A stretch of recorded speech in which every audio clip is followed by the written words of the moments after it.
كنافة تيكا، البرنامج اللي هيحلي رمضان ويخلي الضحك شغال على الفطار وعلى السحور. رمضان معروف باللمة وبالأكل الحلو وبالأسئلة اللي ما بتخلصش، لكن احنا هنا قررنا نخلي الأسئلة ليها طعم تاني. عندنا 3 فقرات حماسية وكل فقرة أصعب من اللي قبلها. جاهزين للضحك والتحديات؟ جاهزين.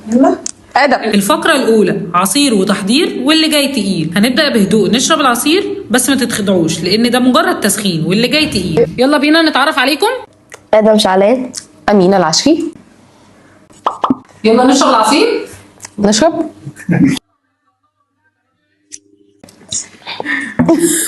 حلو قوي. والله قلقانه، حاسه فيه تمر هندي في الموضوع. ماشي تمام. عصير مانجا عادي جدا. تسلم ايدك. هاتي تمر هندي. دلوقتي الفقرة التانية سؤال بأكلة، 3 أسئلة للأم و3 أسئلة للابن، واللي هيغلط هياكل حاجة مش في الحسبان وطعمها ربنا وحده اللي عارف. دلوقتي دخلنا في الجد. سؤال أمينة تمام. وسؤال لآدم. الأول سؤال لأمينة، إمتى بدأ المسلمين يستخدموا الفوانيس في رمضان؟ هو كان في عصر من العصور. زي العصر المملوكي. ما عنديش اي فكره. ليكي اختيارات؟ اوكي ماشي. العصر العباسي ولا العصر الفاطمي ولا العصر العثماني؟ الفاطمي. برافو عليا. خمنت صح.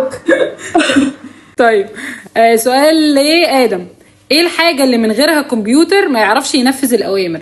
اللغة اللي هي البروسيسور، الطلب نفسه. ممكن ادي لك اختيارات برضو، الكيبورد ولا الالجوريزم ولا شاشة الكمبيوتر؟ الجوريزم.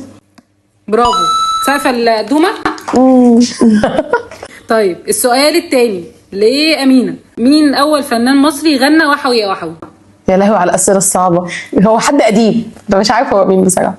اديني اختيارات. هسهل عليك يا لا والله العظيم مش فاكره، ما اعرفوش. طيب عبد المطلب. عبد المطلب. ما اديتش. خلاص هو ده، هو حد قديم. طب ما في سيد بكار عبد الرحيم حافظ في الموضوع. لا هو عبد المطلب. صح؟ قولي صح. عايزه اعقبها. برافو عليا، برافو عليا. اجابه صحيحه للاسف. طيب سؤال لآدم، اول مسلسل كرتون مصري اتعرض في رمضان وكان ليه يعني كان مشهور قوي؟ الاختيارات. مش عارفه خالص. انا عارفاه. لا ممكن اجاوب انا؟ لا. طب ممكن اغششه؟ لا. بحرف الباء. اوجي وطمطم ولا عصام والمصباح ولا بكار؟ بكار. اجابه صحيحه. سقف لآدم برضو تاني. كده 2 لأمينة و2 لآدم. هنخش في السؤال الثالث وان شاء الله حد يغلط فيكم ان شاء الله. عشان احنا بنحبكم جدا وبنحب نهديكم بحاجات حلوه. اتفضلي. من اول حد اخترع الكنافه؟ يلا اوبشنز، يلا ها. الخليفه مروان عبد الملك، كان اسمه كده. عبد الملك الموضوع. ايوه. ما انا بقول مين الخليفه مروان ده لسه مولود اول امبارح ده. الخليفه عبد الملك بن مروان ولا الخليفه معاويه بن ابي سفيان ولا خلينا في اختيارين بس؟ لا هو اكيد الاولاني مش التاني، يعني تحس ان التاني كده كان جد قوي. مروان ممكن يعني هو اللي يعمل كنافه. ابو سفيان كان فاضي. لا اله الا الله، انا كنت حاساه في الحرب. طب ماشي يلا. طب 1 من 5 بقى. انا هتعاقد؟ هو احنا مش هو ما اتسالش لسه، يعني انت هتعاقبيني؟ ماشي يلا. تحبي تتعاقبي بايه؟ اي حاجه. 2 ل5. 2 ل5. 2. انا بحب رقم 2 قوي. الله شكلها براونيز دي.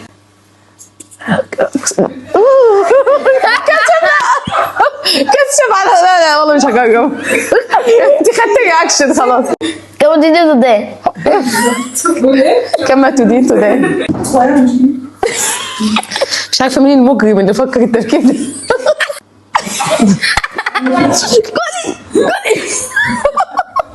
الفجر وادي عليها على طول. ده على الفطار. طب يا عيني. يا ده ما كانتش اساسا. لا مش حاضر. طب اشمعنى انا مالي بقى؟ خلاص بص انا هاكل حته من الحته اللي بره دي. لا انا ماليش دعوه. والله. سؤال لآدم، ايه اسم السورة اللي اتكلمت عن فرض الصوم؟ في اختيارات؟ لا. ليه؟ اديني اختيارات. انا مش عرفت. انت عارفة؟ لا مش عارفه، ادينا اختيارات. طب كده العام خلاص احنا غلطنا. طيب سورة النور ولا سورة البقرة ولا سورة يوسف؟ سورة يوسف. اجابه خاطئه. الله. ابني ليه ده انت قلتها، ده هي الوحيده اللي ما فيهاش احكام. قولي لنا الاجابه الصحيحه. غالبا البقر. للاسف اجابه صحيحه. والله كنت عايزه اقولها بس قلت مش مشكله. محتاجين نختار رقم من 1 ل 5. صفر. مش اي حاجه. واحد. 1. مش عقاب لادم قوي، هياكل التمر عشان يتعاقب. هو ده صوص جبنه او مايونيز صح؟ انا مالي، انا مش معاقبه. الموضوع يلا يا ادم توكل على الله. لا انا بحب زي الحاجات. هي الدنيا كده. يلا. هو ما بيحبش المشروم عامه. لا المارشميلو ولا الصوص اللي عليه ده ايه؟ مش كده، ناخد الاكشن 3 مرات. يضحك عليكم يا جماعه، بياخد الحتت الحلوه على بعض. يلا يا ادم. لا هو كده العقاب. هوبا كده. ايوه. في حته بقى. اشرب عصير اشرب عصير. مش هيقدر، عايزين منديل.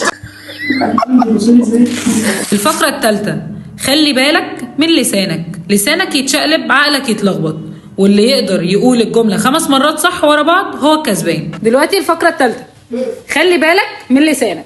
كل واحد فيكم هيقول الجملة اللي أنا هقولها له 5 مرات ورا بعض. نعم. هيكسب طب خليها مرتين. 5. مره. 3. بديكي جملة تحفة. ما انت انا عرفت تديني ايه. هنبدأ بآدم. بسبوسة ساحت بص ساعة. في طبق مين؟ طبق نوسة، وراحت محبوسة. طلعت تاكلها لقيت عليها ناموسة. ده ناموس. بسبوسة ساحت في طبق نوسة، راحت محبوسة جت تطلع لقيت عليها ناموسة. طلعت لقيت عليها ناموسة. ماشي، برافو. 3 الحمد لله. خلي كده معانا كده. عايزة تاخدي بقى عصير ولا حاجة؟ خدت اتفضلي. خدت الصدمة أنا بقى. التمر بقى ايه اللي حصل له؟ التمر. التمر طار، لحقت التمر في المطار، المطار طار. المطار ما بيطيرش، البتاع غلط. المطار طار والتمر طلع فوق. التمر طار، لحقته في المطار، فالمطار طار. بعدين ايه؟ والتمر طلع فار. التمر طار، لقيته في المطار، المطار طار، ولقيت التمر طلع فار. طب بتاعتها سهلة عن بتاعتي. بتاعتي أصعب من بتاعتي. طيب دلوقتي احنا النتيجة كام؟ كام؟ أكيد أنا خسران. لا تعادل. حلو. هسألكوا سؤال وسؤال فاصل. اللي هيلحق يجاوب الأول اوكي. هو اللي هيبقى كسبان. ماشي، ركزين معايا بسرعة بقى. ها؟ شات جي بي تي طلع في سنة كام؟ 22. سنة 22. صح. ماما كسبت المرة 10. هارد لك لآدم، بجد برافو عن جدارة، سقفة كبيرة بجد. الله فانوستي كتك. وكنا فتارو. انتوا اللي عاملينها؟ تسلم ايديكم يا جماعه، تسلم ايدك. اللي خسر برضه يا آدم معانا برضه دي هدية صغيرة. لا انا هدي الهديه دي للعيد. سبت مجهودك والفلوس تاخده في البيت. واو انبسطتوا معانا؟ جدا والله. جدا. تسلموا بجد. حاولتوا تهزموني بس انا برضه في الاخر كسبت. انا ما حدش يقدر يهزمني. شكرا. احنا بنحبك اكتر، بنحبك جدا يا لطفي. شكرا. وفي النهايه بنتعلم ان اهم حاجه مش بس نعرف الاجابه الصح، لا الاهم اننا نضحك على اللي خسر. الحلقه خلصت بس التحدي ما بيخلصش. استنونا في الحلقه الجايه، الضحك فيها هيكون اضعاف ومفاجآت اكتر.